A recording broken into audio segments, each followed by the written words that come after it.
The great thing about hanging around this place is you get really good poll numbers, a lot to chew on. Good evening, my name is Dan Yorke, and this is My State of Mind, your state of mind, where you get to interact with the broadcast. Comes in our final segment, and I hope that you do. That's a growing portion of the broadcast, and it's fun to hear what you have to think, say, write, that kind of thing. Lots going on every night. I say that a lot, right? Because it's true. I got to find another way to say that. Plenty of activity in the community. Anyway, Ted Nesi will be here because he's got nothing else to do. He just... I just saw him out of the corner of my eye. He's offset in the green room as we speak. But no, he's got plenty to do because there's just so much to follow right now when it comes to the news of the day and the pension settlement theatrical fiasco, which I shall opine on here momentarily and then get Ted's thought on it. But the polling data is out, at least in part, from the Projo WPRI poll. And of course, you know, here at MyRI TV, we are in the Lynn television family, and we rip everything off we can from WPRI News.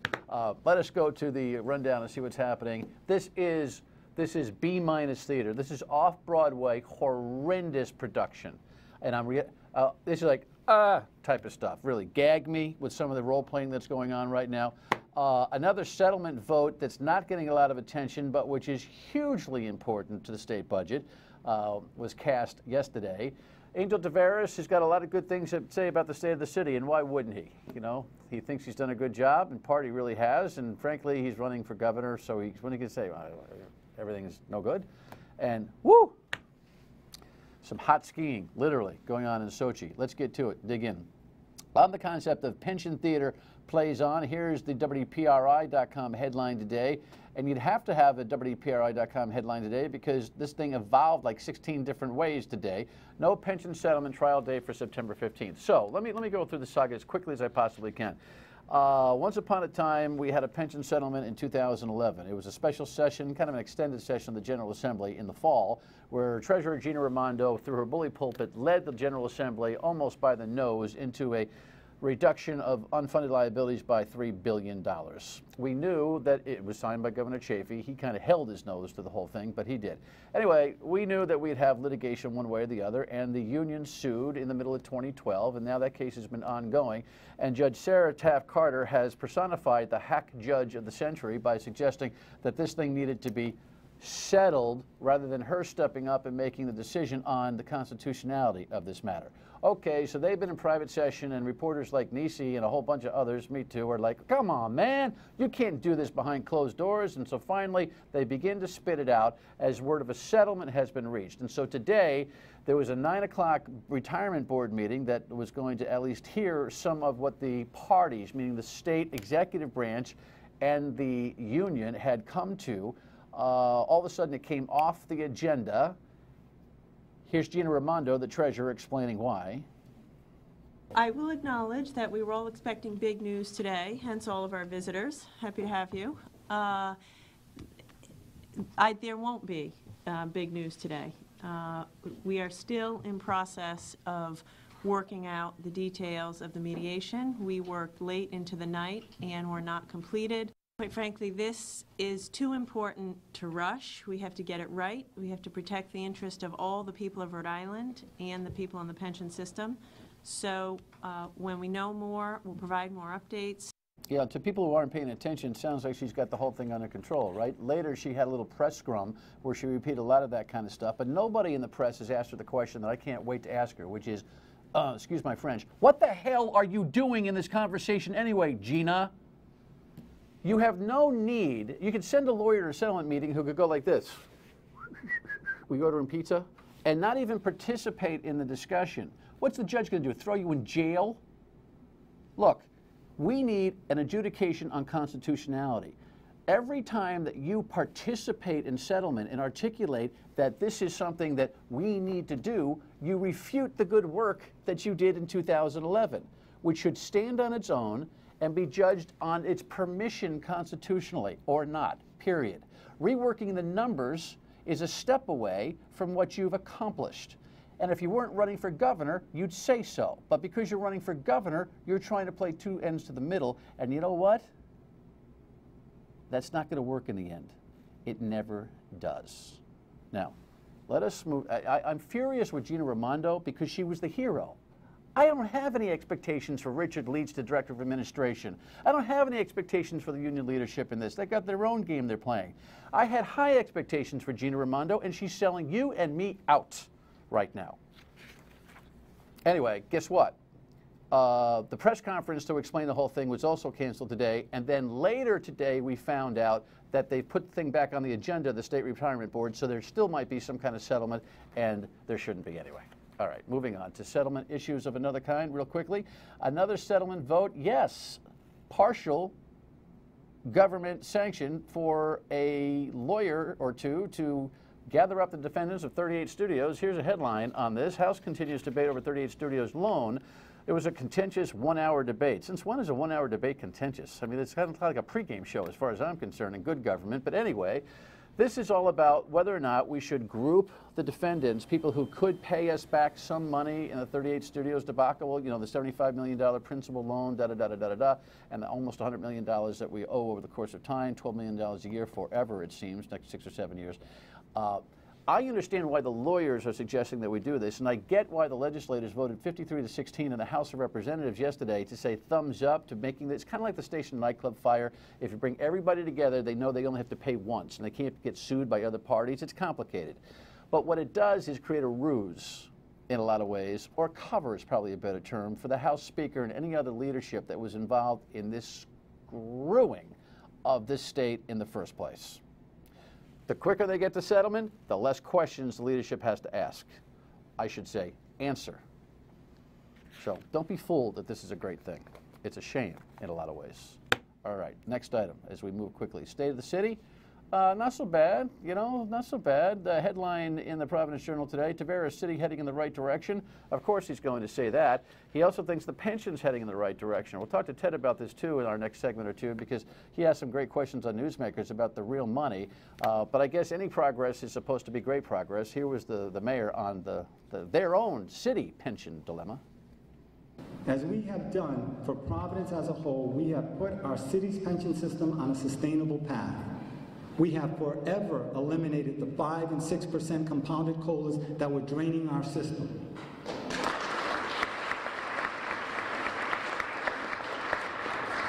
We have reduced the city's unfunded liability by $186 million. We estimate the city will save $390 million over the next 27 years because of our pension reform agreement. And it's always smart to use those kinds of savings numbers. And look, it's true, and the COLAs were outrageous, and he did step up, and it was a change that the people ought to be happy about. Not the pensioners, but the people. But the truth of the matter is that when you do the math, now they got only $831 million of unfunded liability in the city pension system, and frankly, draconian measures are going to be needed to shorten that up, and don't think a 20-year ride is going to fix it. That's hooey. He knows it. The next mayor of the city is going to find out about it, and it may be one of the reasons why Angel Tavares is trying to shop his job to the next spot. Now, in terms of the safety of the city, this is municipal doublespeak that you'll find in every city in America. We hear a lot of concerns about Providence, about public safety in Providence, and for good reason. It's far too easy for young people to get their hands on guns. In Providence and communities across the country, we've experienced far too many tragedies involving guns.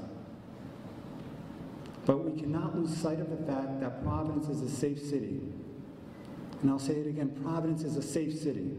And we're working to make it even safer by eliminating illegal guns from our streets. Look, it's the doublespeak that any mayor will give you. You know, I feel okay walking in downtown Providence on a Saturday night in most neighborhoods. I don't want to get caught when the bar's closed. I don't think you do either. There's some neighborhoods you wouldn't even think of going into. So when you say safe city, you know, you say it a couple of times, people want to believe it, you want to believe it, but you can't talk about guns and safe city in the same sentence and make it make sense, Mayor. Be candid. No one's gonna have a problem with you if you're candid. But again, when you're running, candid is not something that anybody these days seems to really care about. And then finally, yes, I understand. We've got the typical. Do we have a headline for this? No, we just have B-roll. That's TV term for video. We had this video when they were cold. But I understand that now, what is it, Jess? There's a 2-mile drop? The 2-mile drop, it's 29 degrees at the top of the ski hills and 59 at the bottom, and the skiers are taking the snow and shoving it into their suits just so that they can survive in their suits. How Putin pulled this off for a Winter Olympics in a place where you could go swimming most of the time is beyond me. Something tells me that country's a little bit too powerful, that Russia thing. Anyway, by the way, ratings, wow, double what the other networks have this week in the first 4 days.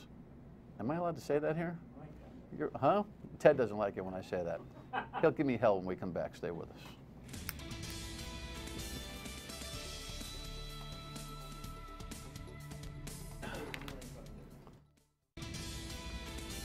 All right, let's jump into some of the gubernatorial numbers, and then we'll talk about this pension settlement thing with Ted Nesi. Here's the latest WPRI Providence Journal poll.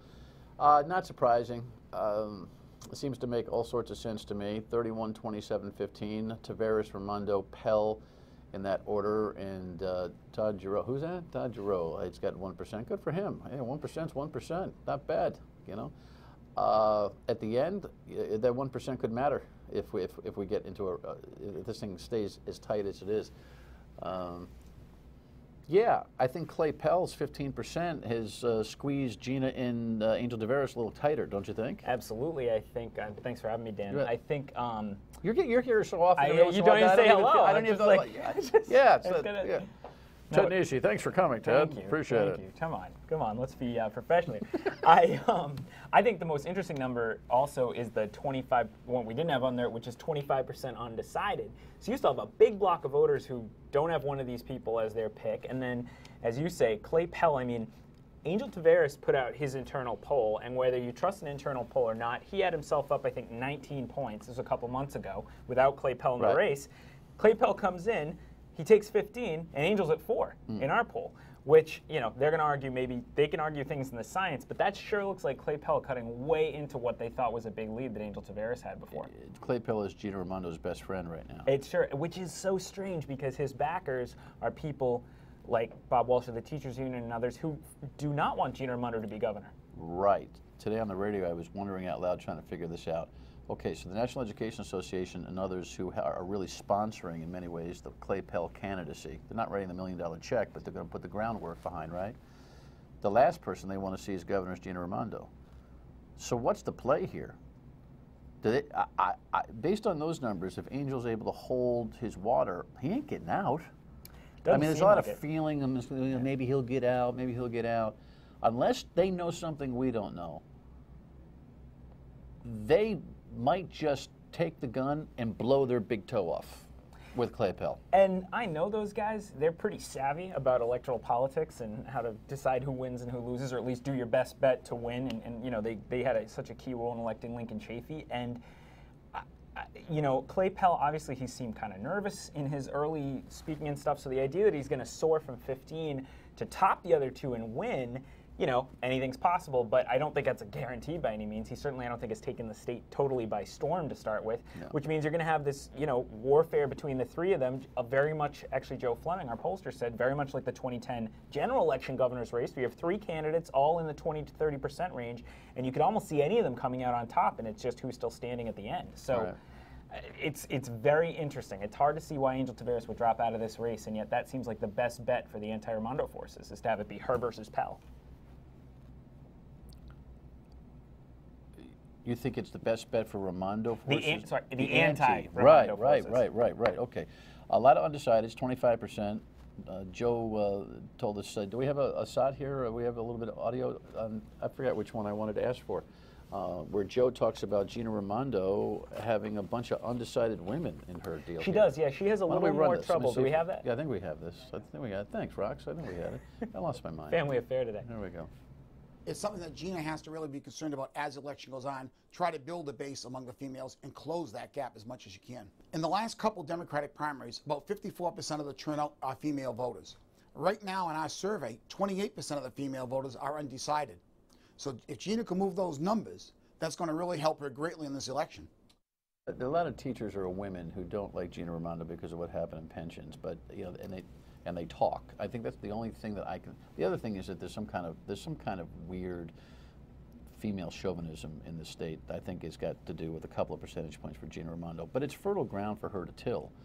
I just wish she would. I just wish she'd be true to her, what got her there, in order to get into, to cultivate those numbers. And we'll talk about that more in the next segment. What's your thought on the way she's comporting herself this week, and how that's going to affect these numbers? I think I'm trying not to get too hung up on the day-to-day drama of how this pension settlement comes out, because I think in the end what's going to matter is what's in the thing, if there's a settlement. And if it fundamentally makes major changes to the structure she put in place and the savings that were done, I think that really damages her standing with the people who liked her from 2011. They thought she's honest, she gets things done, she saves a lot of money. But I also don't see why she would agree to something like that, which is why I'm so interested to see what's in this. Because if there's a settlement she can agree to without totally blowing up what she's said in the past, how can it also be something the unions agree to? I don't know how you split that baby. I think that's a good question, and we'll dig further into that when we come back. Stay with us. Good say. But one thing I think that will be encouraging to the Raimondo campaign is 27% of the voters here could not answer the question. They weren't sure, which means they basically forgotten about what happened in 2011, I believe.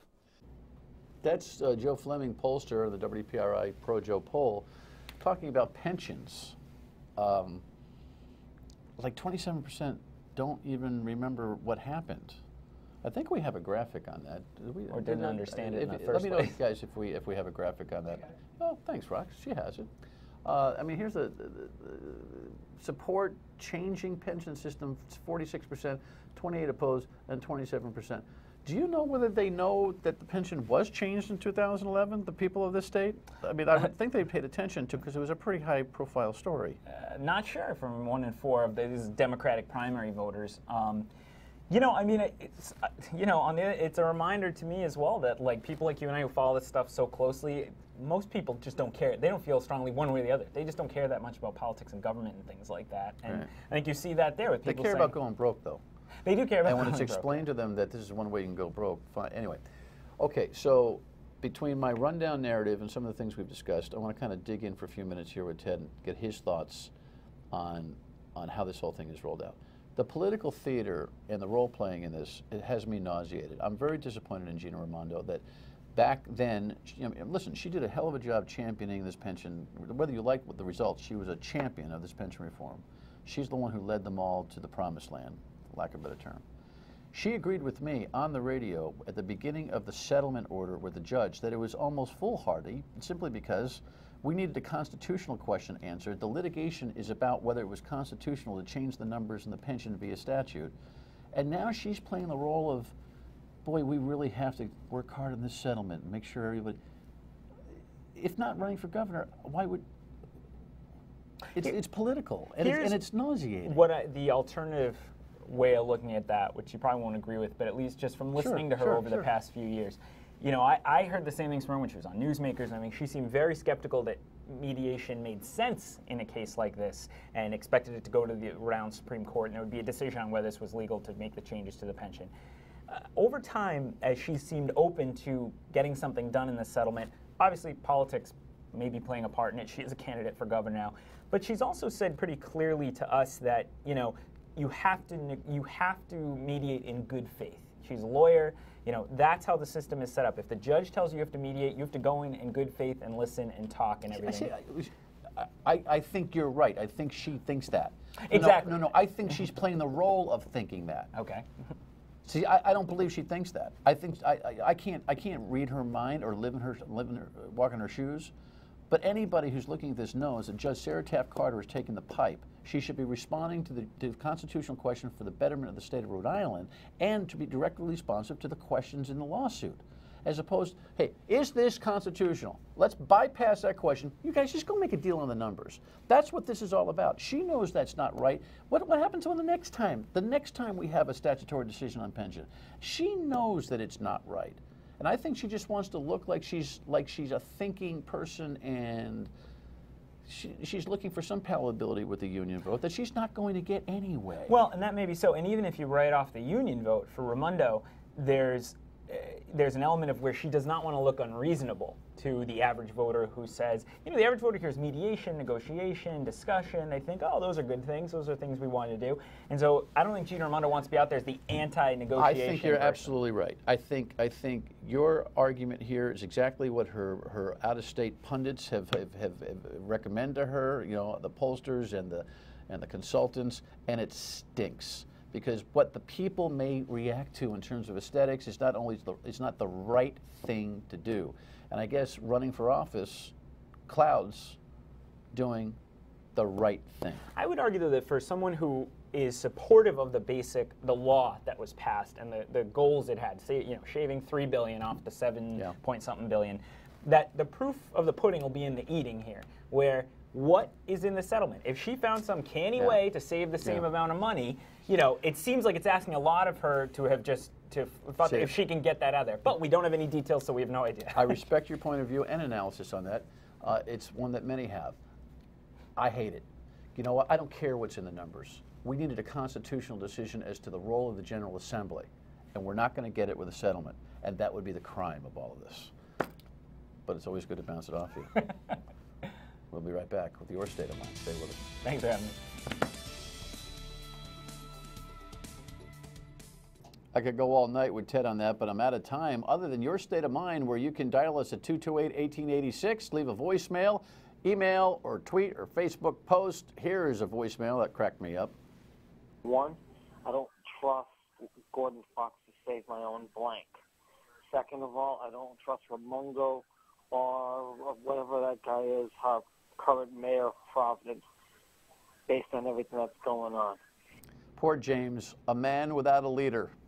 James, be not afraid, and you're not alone. Good night. We'll see you tomorrow on the radio at noon on WPRO and here at 7:30 on My State of Mind.